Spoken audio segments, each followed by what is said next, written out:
Bom, nosso curso de especialização aqui em Teologia Paulina. Agora nós vamos para mais um texto da Palavra de Deus. Acabamos de falar de febre, nós vamos falar agora de Romanos 16, 6 e 12. Saúdem Maria, que trabalhou arduamente e copiacem por vocês. Saúdem Trifena e Trifosa, mulheres que trabalham arduamente, copiosas no Senhor. Saúdem a amada Pérside, outra que trabalhou arduamente e copiacem no Senhor. Paulo saúda essas mulheres por estarem no ministério. Não é simplesmente eu conheço todas as irmãs da igreja por nome, então vou saudar todas as irmãs por nome. Não é isso. O apóstolo Paulo, ele está saudando as lideranças da igreja que está em Roma, e essas mulheres, elas exerceram liderança nas igrejas. Paulo não tinha ido para Roma ainda, não tinha, só que havia uma delegação de irmãos que estava indo para Roma. Ele chamou um homem chamado Tércio, que era secretário dele, amigo dele. Ele foi ditando a carta para Tércio, provavelmente por quê? Porque o homem tinha uma cultura latina. Tendo uma cultura latina, estou escrevendo para uma igreja em Roma que fala o latim, quer dizer, ele fala o grego também, então a carta foi escrita em grego, mas o apóstolo Paulo ia ditando e o Tércio ia escrevendo. Isso era muito comum, Você está com a ideia aqui, você vai falando, aí o gramático vai colocando lá como que tem que ser. Ainda mais que ele não pode se gastar tinta naquele tempo, porque não é igual hoje, dá um delete. Deu um erro aqui, perdeu o manuscrito, tem que passar um mata-borrão em cima. Então ele chamou, o apóstolo Paulo tomou muito cuidado com a carta que ele escreveu aos romanos, para não gastar tinta, não gastar material, não gastar dinheiro da igreja, ou o dinheiro que ele tinha no bolso, e para que a carta fosse escrita com maestria, por um profissional da gramática, Tércio, secretário dele. Então Tércio vai saudar também, dizendo: eu escrevi com o meu próprio punho, mas é lógico, quem ditou a carta que estava inspirado era o apóstolo Paulo. Então tem uma delegação de irmãos que está indo para Roma. Paulo não conhece ainda a igreja de Roma. Paulo fala 2 vezes que ele queria ir para Roma, mas não deu. Queria ir, mas Satanás o impediu.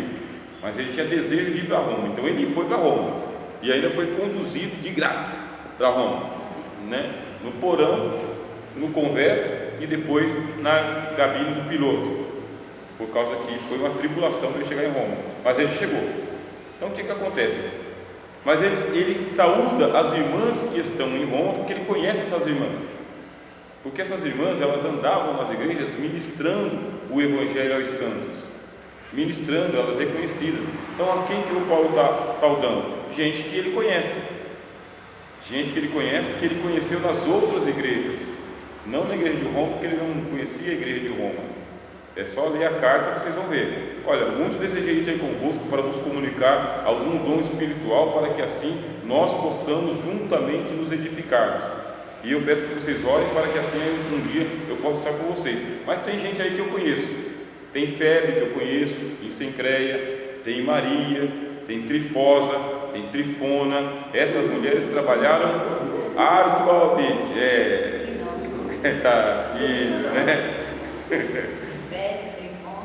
Então, Maria, ele diz. Então vamos lá. Paulo saúda essas mulheres por estarem no ministério. Ele afirma que elas trabalharam muito. Temos uma compreensão melhor desse verbo grego ao analisá-lo em outras passagens. O apóstolo Paulo usa esse arduamente, trabalharam arduamente, em outros textos. Então, 1 Coríntios 15, 10: trabalhei e copiaça mais do que todos eles. Quer dizer, eu trabalhei, e copiasa. Quem que trabalhou? O apóstolo Paulo. Então a mesma palavra que ele usa para ele, dizendo eu trabalhei arduamente, ele usa para as irmãs. Essas irmãs, elas fizeram o mesmo trabalho, a mesma qualidade de trabalho que o apóstolo Paulo. Trabalharam com a mesma qualidade. Tá bem? Outra passagem. Agora lhes pedimos, irmãos, que tenham consideração para os que se esforçam no trabalho, copiontas. Então não é um trabalho assim do tipo, vou ali, faço e eu vou para casa. É alguém que fica se dedicando demais ao trabalho, faz um trabalho com qualidade, tá bem? É igual o martelinho de ouro. Você pode levar o seu carro no funileiro, mas ele não é martelinho de ouro. Quer dizer então que ele vai entregar o seu carro para você com as devidas massas e tintas, mas os microfuros, sabe?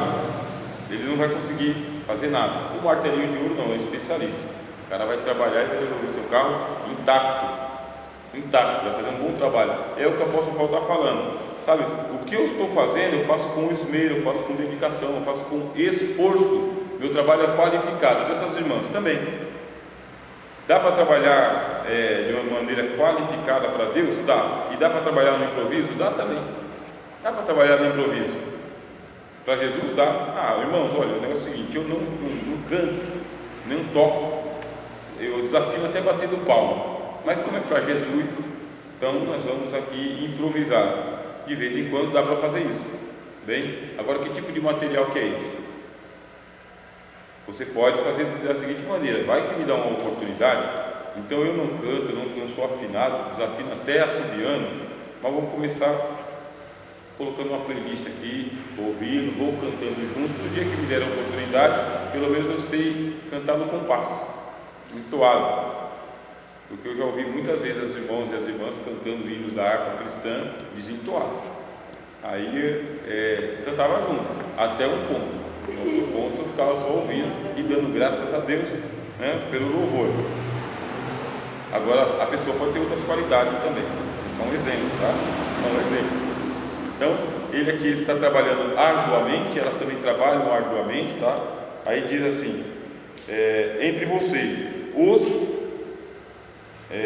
os que os lideram proestamenou no Senhor e os aconselham, tenham-nos em mais alta estima, com amor, por causa do trabalho deles. 1 Tessalonicenses 5, 12 e 13.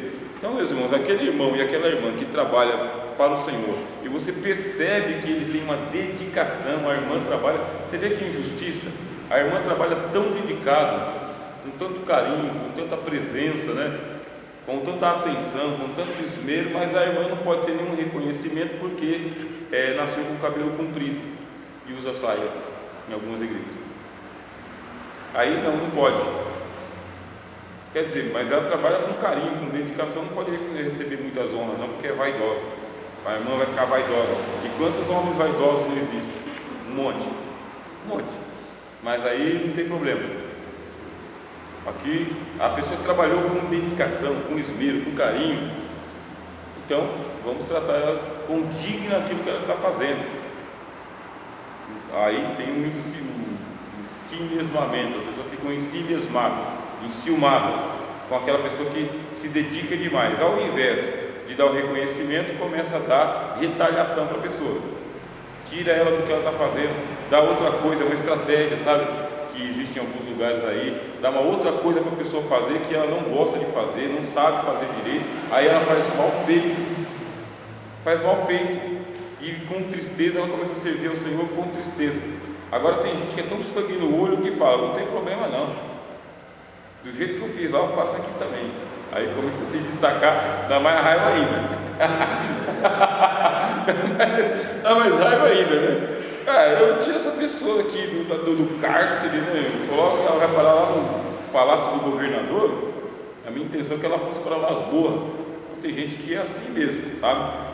Não adianta você mexer com ela, não adianta, ela se torna polivalente, sabe fazer tudo. Apanhou, foi tirada daqui, colocada lá, tirada de lá, colocada lá, escanteada ali, não sei o que, esquecida lá, mas ela é tão polivalente que ela faz, e é igual José no Egito, Deus era com ele. Então Deus vai lá onde está o servo e a serva dele. Melhor coisa é logo andar logo com o Senhor e falar: Senhor, já que deu o ministério, vamos colocar as mãos para essa pessoa aqui desenvolver a bênção que ela é para a igreja. Amém? Então, outro texto: os presbíteros, sacerdotes, anciãos ou homens velhos que lideram bem a igreja são dignos de dupla honra, especialmente aqueles cujo trabalho copiontes é a pregação e o ensino.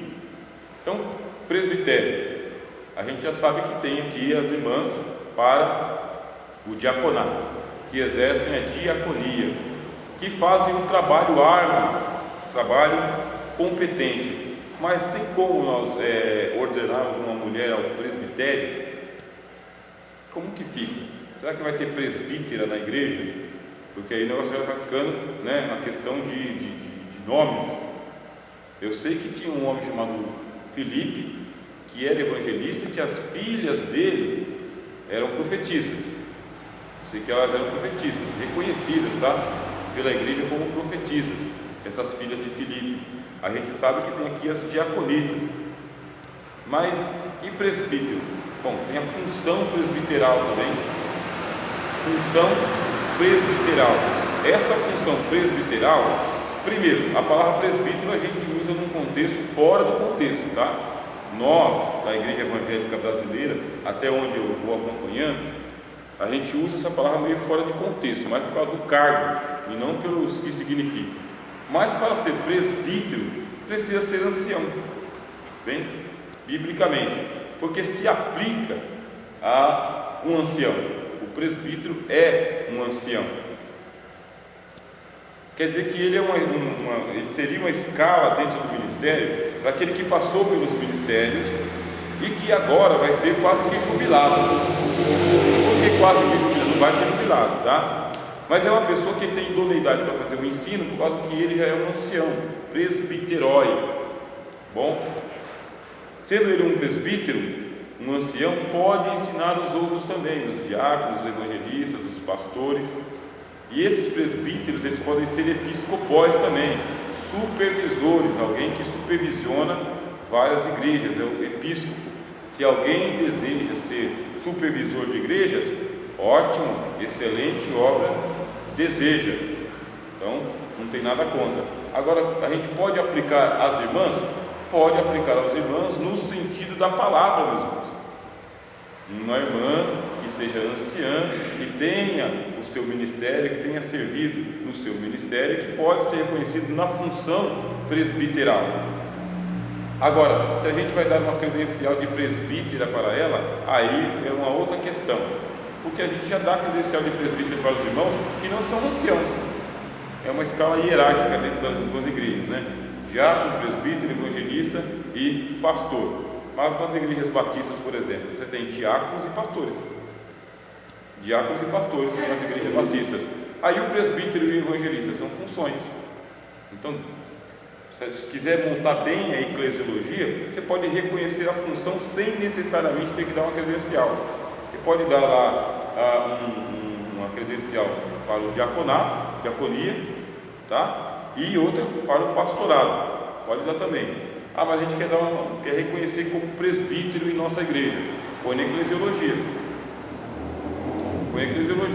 Quero reconhecer como presbítera em nossa igreja. Põe na eclesiologia. Chama a assembleia, forma o parlamento, abre as escrituras, faz a conferência, vê o consenso, Porque eu, particularmente, eu não vejo importância, Importância de dar uma credencial de presbítero ou presbítera para uma pessoa que ainda não tem experiência ministerial. Tem que ter experiência ministerial. Então a gente erra nessa eclesiologia. Quando eu falo a gente erra, eu estou englobando todo mundo, Todo mundo. Não existe erro nessa doutrina. Agora, chegou ao presbitério, existem pessoas que chegam ao presbitério com o ministério do ensino.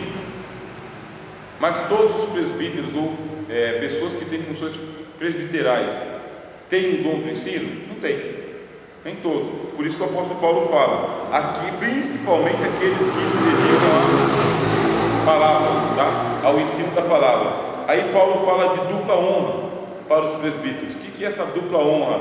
Não é ficar gabaritando o cara em cima do púlpito, Não é falar o que ele fez e deixou de fazer. Esse dupla honra aqui é para colocar salário em cima de salário. É o que o apóstolo Paulo fala. É esse o sentido aqui. Ele tem que ter dupla honra, ele tem que ser reconhecido com um salário para professores. para professores, para ensinadores da palavra, porque ele se dedica só ao ministério do ensino da palavra. Esse é o sentido do termo, tá bem? Agora, nós que trabalhamos com o ministério da palavra sabem que isso aí não se concretiza também, tá? Não se concretiza dessa maneira. O pessoal geralmente paga um cachê muito alto para os cantores, tá bem? Então, o camarada é cantor, tem mídia, traz o embalo de sábado à noite, né? No tempo da brilhantina, aí se paga um cachê, porque eles enchem a igreja. Mas o palestrante, o conferencista, esse daí não enche tanto a igreja assim. Quer dizer que nós temos uma tradição nesse sentido, mas é uma coisa nossa.